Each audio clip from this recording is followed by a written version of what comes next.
بسم اللہ الرحمن الرحیم۔ اور تمہیں اجر دے گا اگر تم متقی ہو جاؤ ایمان لانے کے بعد۔ اور اگر تمہارے رسول تم لوگوں سے مال کا مطالبہ کریں، ان یسألکموہا، اگر تمہارے رسول تم لوگوں سے مال کا مطالبہ کریں، فیحفکم، اور پھر تم سے اصرار کریں اور تم بخل کرنے لگو، یاد رکھو یہ بخل تمہارے کینے باہر نکال دے گا۔ کیونکہ پیچھے ہم آیات میں یہ بات پڑھ چکے کہ منافقین کی ایک پہچان یہ تھی، جب جیب سے کچھ دینا پڑتا تھا تو تل ملاتے تھے، کون دے پیسے۔ جب پیغمبر سے سرگوشی کرنے میں فری میں تو خوب آتے تھے، جب لگایا صدقہ تو پھر کترانے لگے۔ اسی لحاظ سے خدا تم سے تمہارا مال نہیں مانگ رہا، لیکن اگر محمد صلی اللہ علیہ وآلہ وسلم تم سے تمہارے مال کو طلب کریں اور تاکید کے ساتھ طلب کریں تو تم بخل سے کام مت لینا، یہ بخل تمہارے اندر کے کینے باہر نکال دے گا۔ اللہ اکبر، قسم بخدا کتنے لوگ گزرے ہوں گے پیغمبر کے ساتھ چلنے والوں میں مال دینے والے، جیسا مال خدیجہ طاہرہ نے پیغمبر کو دیا، ایسا مال تو کسی نے آج تک دین کو دیا ہی نہیں۔ کیا مطلب کہ سارے کے سارے مال دینے والے مالدار ہوئے مگر خدا کے عیالدار نہیں ہوئے۔ خدیجہ طاہرہ نے مال دیا تو خدا نے خود فرمایا، اے محمد آپ تنگ دست تھے تو خدا نے آپ کو مال نہیں دے دیا۔ تو خدیجہ کے مال کو خدا اپنا مال کہتا ہے۔ آخری آیت، ہا انتم ہؤلاء تدعون، تم آگاہ رہو، تم ہی وہ لوگ ہو، لتنفقوا فی سبیل اللہ، کہ جنہیں اللہ کی راہ میں خرچ کرنے کی دعوت دی جا رہی ہے۔ وَمِنْكُمْ مَنْ يَبْخَلْ، تم میں سے بعض بخل کرتے ہیں۔ انفاق اور ہے، فطرہ، زکوٰۃ، خمس، فدیہ اور ہے۔ انفاق نکلا ہے نفق سے، نفق کہتے ہیں عربی میں سرنگ کو، جو پہاڑ کے پیٹ کو کاٹ کے اندر سے نکالی جاتی ہے۔ کیا مطلب؟ پہاڑ کے پیٹ میں اگر جگہ بن جائے اسے نفق کہتے ہیں۔ انسان کے دل میں جگہ بن جائے اسے انفاق کہتے ہیں۔ پیسہ جیب سے نہیں نکلتا، دل سے نکلتا۔ صلوات پڑھیں محمد والے۔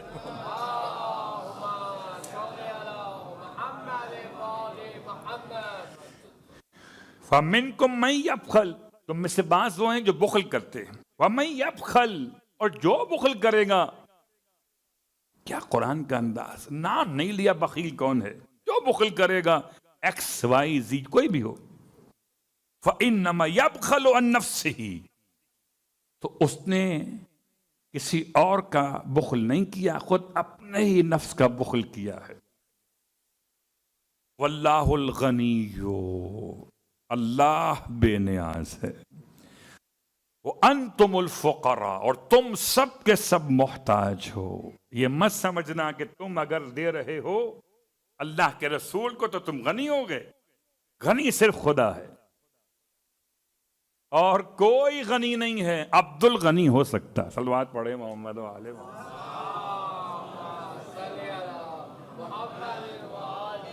نہیں، غنی کا بندہ ہو سکتا ہے، غنی صرف خدا ہے۔ یہ میں نہیں کہہ رہا، یہ قرآن کہہ رہا ہے، سورہ محمد کی آخری آیت ہے۔ واللہ الغنی، اللہ غنی ہے، وانتم الفقراء، تم سب کے سب فقیر محتاج اس کے۔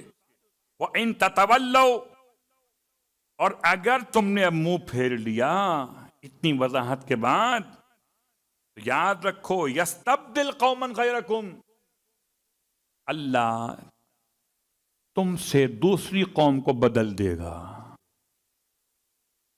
تم ہٹا کر دوسری قوم تمہارے مقام پر خدا لے آئے گا۔ یہ وہی آیت کا ایک انداز بن گیا جو میں نے مولائے کائنات کے ایام ازا کے پہلی مجلس کے سرنامے کلام میں پڑھی تھی۔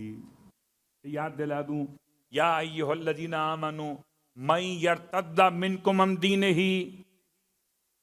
کہ اے صاحبان ایمان، اے صاحبان اسلام، میں نے کہا تھا اس وقت کہ تم میں سے کوئی بھی اگر اپنے دین سے پلٹ جائے فَسَوْفَ يَأْتِ اللَّهُ بِقَوْمٍ، تو خدا ایک قوم کو لے کر آئے گا، يُحِبُّهُمْ وَيُحِبُّونَهُ۔ یہاں بھی خدا کہتا ہے اگر تم نے منہ پھیر لیا تو يَسْتَبْدِلْ قَوْمًا غَيْرَكُمْ، اللہ تمہارے بدلے اسی قوم لے آئے گا، ثُمَّ لَا يَكُونُوا أَمْثَالَكُمْ، اب پھر وہ تم جیسے نہیں ہوں گے۔ اب تک تو تم جیسے چل رہے تھے نا، جب خدا تمہیں بدل کر نئی قوم لائے گا تو وہ ولی جیسے ہوں گے، وہ وسیع جیسے ہوں گے۔ اللہ اکبر، وہ آل محمد کی طرح طیب و طاہر شمار کیے جائیں گے، یعنی کہ خود افراد آل محمد علیہم الصلاۃ والسلام کا عنوان بھی شامل کیا جا رہا ہے۔ تو یہ سورہ یہاں مکمل ہوا، سورہ محمد۔ اور اب دو جملے آپ کی خدمت میں، روزانہ آپ ایک آیت سنتے رہے، بہت ساری آیات بیان کی گئیں اور بہت ساری آیات بیان نہیں کی جا سکی۔ سورہ صافات آیت نمبر 76، یہ وہ آیت ہے وَنَجَّيْنَاهُ وَأَهْلَهُ مِنَ الْكَرْبِ الْعَظِيمِ، بس یہ جملہ ہے۔ سورہ صافات آیت نمبر 76، اس کو صبح کی نماز کے بعد 100 مرتبہ پڑھنا ہے بلند آواز، اور 100 مرتبہ پڑھنا ہے آہستہ آواز۔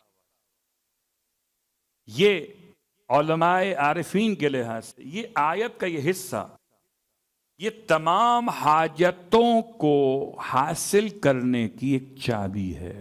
وَنَجَّيْنَاهُ وَأَهْلَهُ مِنَ الْكَرْبِ الْعَظِيمِ، ہم نے اسے اور اس کے گھر والوں کو ایک بہت بڑی مشکل سے نجات دے دی۔ یہ اس کا ترجمہ ہے۔ تو اس کو صبح کی نماز کے بعد پڑھیں 100 مرتبہ بلند آواز سے، اور 100 مرتبہ پڑھیں آہستہ آواز سے۔ اللہ اکبر، معنی سمجھ کر خدا سے رجوع کرتے ہوئے کہ ہر کرب ہے، کرب عظیم نہیں ہے، اور خدا خدائے عظیم ہے۔ اگر کوئی کرب عظیم بھی ہو تو خدا اس سے نجات دے سکتا ہے۔ بس گفتگو تمام ہو رہی ہے، اور اس سے پہلے کہ میں ایک جملہ مصائب کا پڑھوں، آج جیسے کہ اناؤنس کیا جا چکا ہے کہ آج آپ کی خدمت میں دعائے ابو حمزہ صومالی۔ صومال کسے کہتے ہیں؟ صومال کہتے ہیں کسی ایسی جماعت کو جو کسی بڑی جماعت سے جدا ہو گئی ہو، یعنی کسی ایک ایسے گروہ کو جو کسی بڑی جماعت سے الگ ہو گیا، اس کو صومال کہتے ہیں۔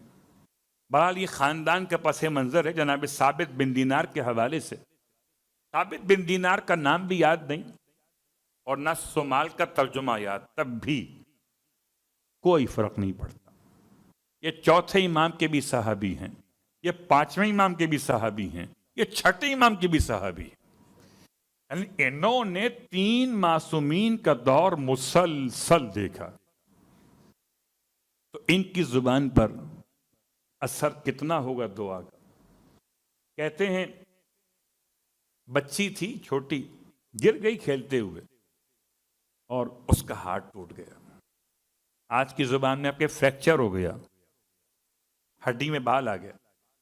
اب اس زمانے میں تو ڈاکٹر نہیں ہوتے اس طرح جیسے آج ہوتے، اس زمانے میں وہ جراح ٹائپ کے لوگ ہوتے تھے جو ہڈی پہ ہڈی بٹھاتے تھے، پٹی باندھتے تھے اوپر سے۔ کتنی تکلیف ہوتی تھی کہ وہ کھینچ کر ہڈی کے حصے کو کھینچ کر چاہتے تھے کہ بٹھا دیں ٹوٹے ہوئے حصے کے ساتھ، یہ لے کر کے جراح کے پاس بچی چیخ رہی چلا رہی ہے. ان کے ذہن میں خیال آیا جب یہ کھینچے گا، ابھی تو کھینچا نہیں ہے، تو کتنی شدید تکلیف ہوگی. بس یہ سوچ کر ابو حمزہ کے آنکھوں میں آنسو آئے، اور اس سے پہلے کہ وہ جراح بچی کا ہاتھ کھینچتا، اب جو ہاتھ میں ہاتھ دیا ٹوٹا کہاں سے تھا، جراح کو بھی خبر نہ تھی. جوڑے کسے؟ صلوات پڑھے محمد و آل محمد.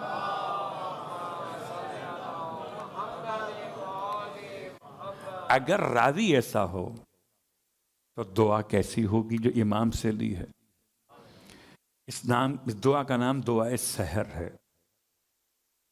اور ماہ رمضان کی راتوں میں ہو سکتا ہے آپ میں سے کسی نے پڑھی ہو نہ پڑھی ہو، مگر آج کچھ اس کے الفاظ سنیں گے، کچھ پڑھیں گے، شاید کوئی کان تک بات پہنچ جائے.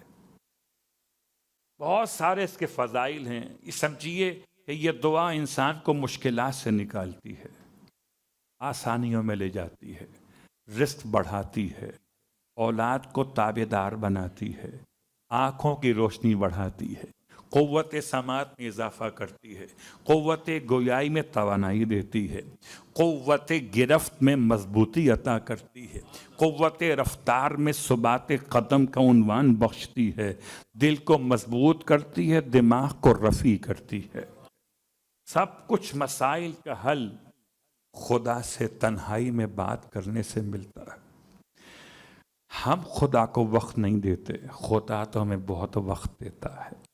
تو یہ دعا پڑھتے ہوئے امام نے احساس دلایا ہے کہ آئیے خدا کو وقت دیں، اس کا وقت لیتے ہوئے، یعنی تنہائی میں خدا سے باتیں کریں. اسی کا نام ہے دعائے سحر. اور چونکہ